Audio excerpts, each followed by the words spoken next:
Sementara itu di tengah evakuasi truk tangki terguling di Kabupaten Purworejo, Jawa Tengah, sejumlah warga justru berbondong-bondong berebut solar. Banjir solar. Banjir solar. Monggo yang badhe ngresake solar mili. Oh. Dengan membawa wadah seperti ember dan jerigen, sejumlah warga mengumpulkan solar yang tumpah di tepi jalan. Padahal solar yang tumpah telah bercampur dengan tanah dan juga air. Sebelumnya, truk tangki yang terguling membuat sebagian muatan solar bocor ke badan jalan serta mengalir ke selokan. Polisi menghimbau agar warga menjauh lantaran dikhawatirkan terjadi percikan api yang dapat memicu kebakaran.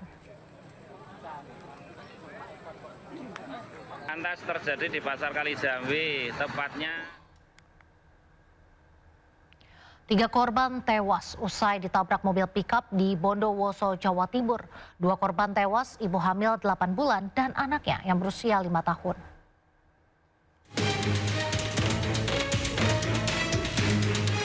Kecelakaan terjadi di Jalan Raya Situbondo, Bondowoso, di depan kantor Balai Desa Prajekan Lor.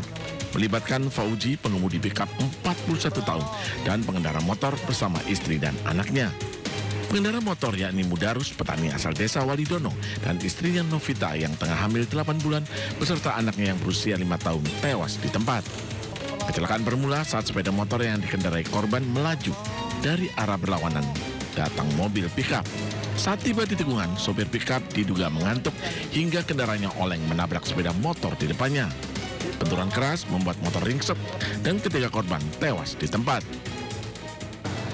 Kendaraan sepeda motor ini berboncengan 3 orang, kemudian dengan kendaraan Grand Max. Kemudian dari Grand Max berasal dari arah utara, kemudian dari sepeda motor dari arah selatan.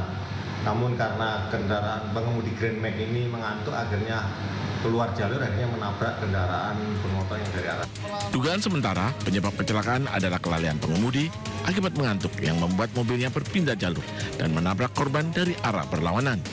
Kini pengemudi diamankan polisi, sedangkan ketiga korban dievakuasi ke rumah sakit. Dari Bondowoso, Jawa Timur, Rizky Amirul Ahmad, iNews melaporkan. Pemirsa, kondisi kemacetan di jalan raya di Jakarta menguji kesabaran. Sekelompok anak muda melakukan aksi berbahaya menerobos kemacetan bermain sepatu roda. Ada pula 2 emak-emak saling jotos setelah sepeda motor mereka bersenggolan. Solusi Jakarta macet. Ini solusinya. Nah, tuh, kasih paham. Bagi sekelompok anak muda dalam video ini, sabar berdiam diri di dalam mobil sambil mendengar radio bukanlah solusi menghadapi kemacetan jalan di Jakarta.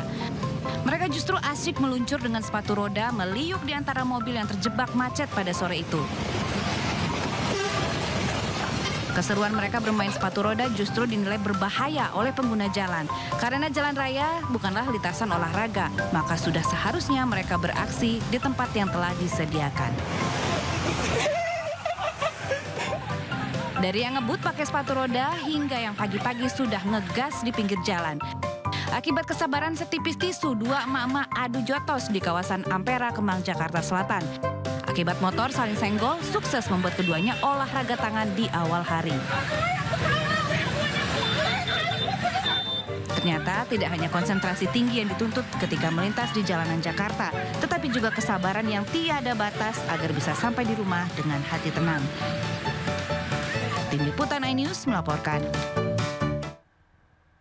Pemirsa, waspada modus begal motor berkedok penagih utang alias debt collector di jalanan. Tak hanya menyasar penunggak cicilan, warga membeli motor cash pun bisa menjadi sasaran premanisme. Anda harus benar-benar tahu cara menghadapinya. Motor gua beli cash diberhentiin leasing. Ayo.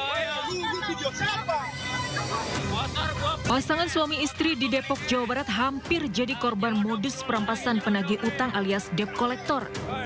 Dengan tuduhan menunggak cicilan kendaraan, sejumlah pria ini meminta paksa sepeda motor milik Pak Sutri yang tengah melintas di Jalan Sumurwangi, Sukma Jaya.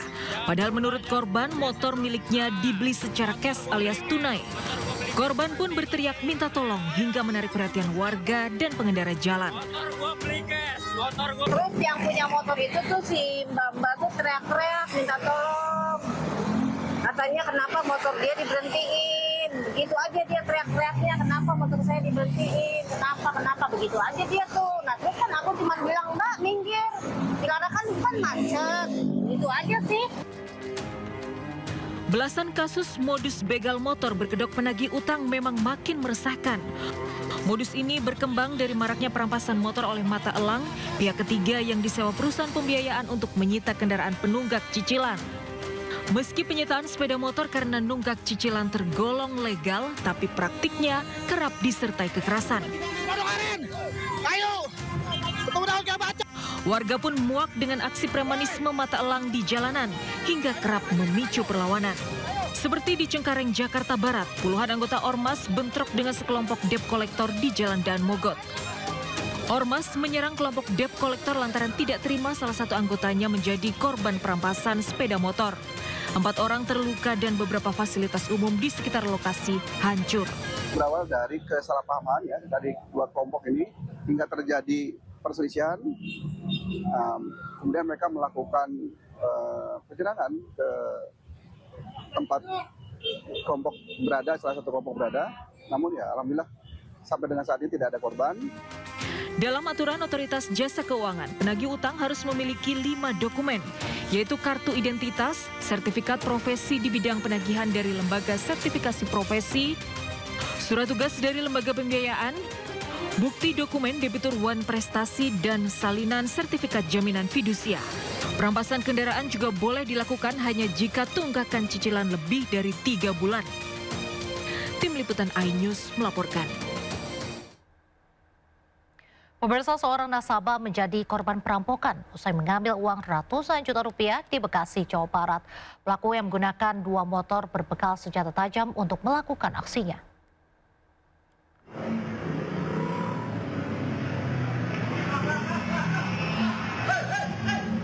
CCTV milik sebuah perumahan dan toko merekam kawanan perampok bersenjata tajam yang menghadang sepeda motor seorang nasabah bank di Jalan Raya Nonon Sotani, Kota Bekasi, Jawa Barat. Pelaku yang berjumlah 4 orang datang dari arah Jalan Insinyur Haji Juanda menuju Ganda Agung berbekal senjata tajam. Meski kondisi jalan ramai, para pelaku tetap nekat membacok korban yang mempertahankan uang 450 juta rupiah yang baru diambil dari bank. Para pelaku panik lantaran diteriaki warga dan dikejar petugas keamanan perumahan hingga kabur tanpa membawa hasil ke arah Gabus, Kabupaten Bekasi. Mungkin nih kalau yang 2 motor itu cuma mantau doang kayaknya. Kalau yang bawa sajam berapa orang bang? Ya, yang kalau bawa sajam 2 yang eksekusi tuh. Ke depan Kota Nusantara. Celurit semua bang?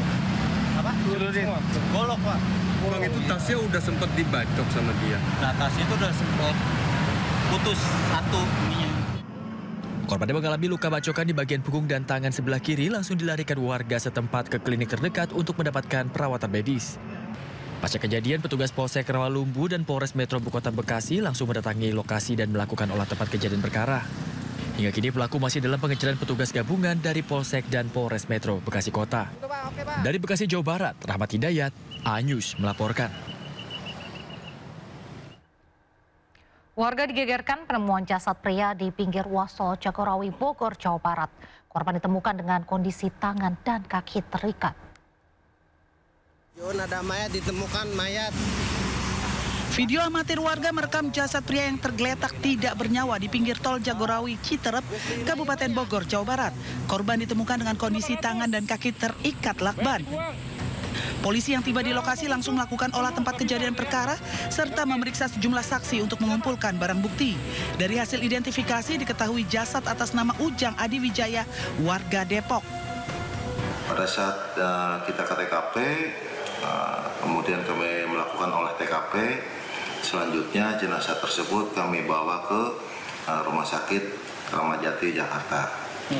Dan setelah dilakukan beberapa pemeriksaan, bahwa jenazah tersebut dapat teridentifikasi melalui alat bahwa jenazah laki-laki tersebut bernama Ujang Adi Wijaya. Hingga kini polisi masih melakukan pendalaman untuk mengungkap motif dan kronologi kejadian tersebut. Perundungan terus berulang hingga menyebabkan korban terluka. Di Tangerang Selatan, Banten dan juga Blora, Jawa Tengah, siswa SMP menjadi korban perundungan hingga membuat korban mengalami trauma.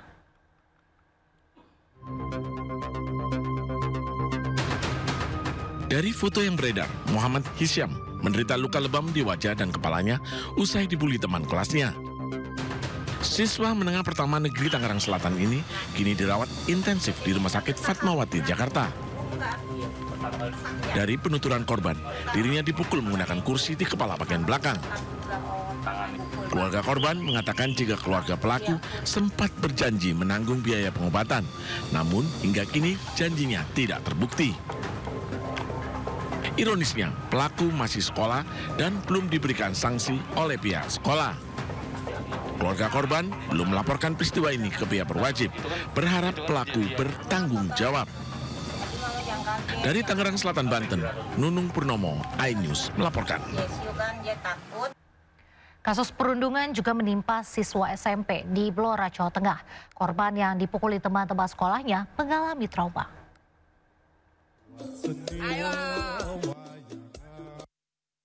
Viral di media sosial kasus bullying atau perundungan yang terjadi pada salah satu siswa di SMP negeri di Blora, Jawa Tengah. Salah satu siswanya hanya bisa pasrah saat dipukuli oleh kawan-kawannya. Ironinya puluhan teman-teman hanya bisa melihat dan menyoraki tanpa mencoba melerai. Pihak kepala sekolah juga membenarkan adanya kasus bullying di lingkungan sekolahnya.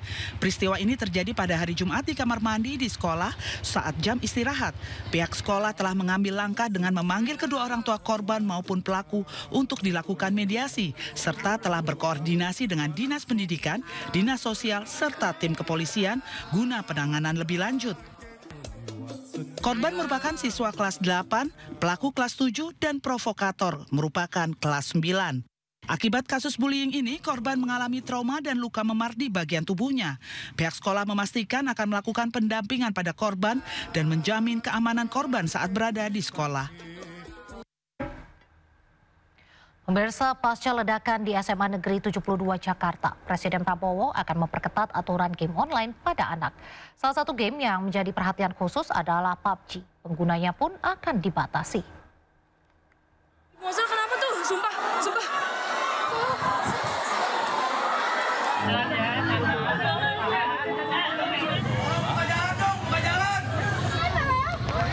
Mana aja. Ledakan di SMA N72 membuka mata akan bahaya dunia digital. Pemerintah pun siapkan sejumlah aturan, salah satunya dengan membatasi game online. Salah satu game yang jadi sorotan adalah game PUBG.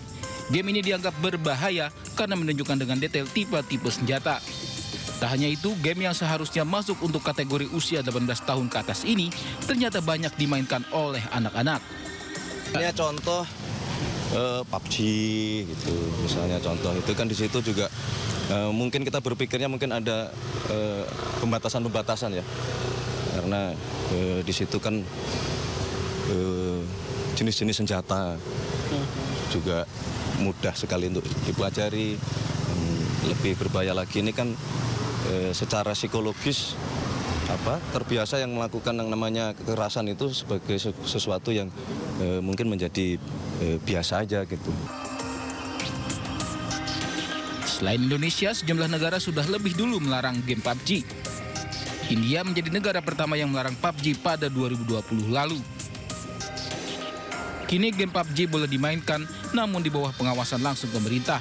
Nepal dan Yordania juga melarang PUBG. Versi global PUBG juga dilarang di Cina, namun game serupa diluncurkan sesuai dengan regulasi domestik Cina. Terakhir ada negara Pakistan yang sempat melarang PUBG.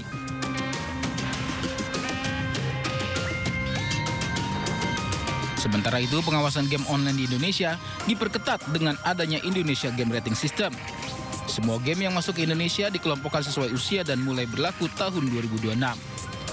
Sistem rating ini diharapkan bisa menjadi solusi dari bahaya mengintai di game online, salah satunya kekerasan pada dunia anak.